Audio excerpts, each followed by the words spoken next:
আমরা জুতা পিটা করে তাদেরকে তাড়াই দেব। আমার একটা গজলের মধ্যে মাঝে মাঝে, তাহলে আমরা কি বাউলের গান গাবো নাকি কোরআনের গান গাবো বলেন তো? কার গান গাইব? কোরআনের। কোন বাউলের গান আমরা শুনতে, জোরে বলেন, যারা বলতেছে না ভাববেন এই ওয়াজের শেষে না তারা ওই গানের আড্ডায় যাবে।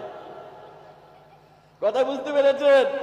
যা বলি, ওরে ও নওজোয়ান তোরা তো মুসলমান, ওরে ও নওজোয়ান তোরা তো মুসলমান, তবুও গাও কেন বাউলেরই গান, তবুও গাও কেন ভিনদেশীদের গান। ওরে মুসলমান, তোমাকে গাইতে হবে আল কোরআনের গান। রে মুসলমান, তোমাকে গাইতে হবে আল কোরআনের গান। জোরে বলেন ঠিক কিনা? কথা বুঝতে পেরেছেন? যারা জবাব ছেড়ে বলবে না, মনে করতে হবে তাদের মনের মধ্যে এরকম শয়তানি আছে যে গানও শুনবো ওয়াজও শুনবো। তার মানে হলো দল নিল না জল নিল না। বুঝতে পারছেন?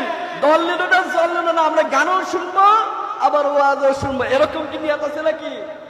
কত হুজুর আপনার মনে আপনি ওয়াজ করবেন, আমরা শুনবো, মাঝখানে যা হয় তাই, এরকম কি নিয়ত?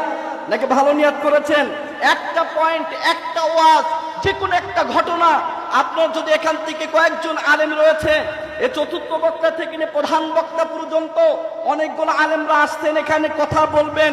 মনে রাখতে হবে, যে কোনো একটা কথা আমল যদি আপনি করতে পারেন তাহলে এই মাহফিলটা আপনার কবুল হয়ে যাবে। জোরে বলেন আলহামদুলিল্লাহ।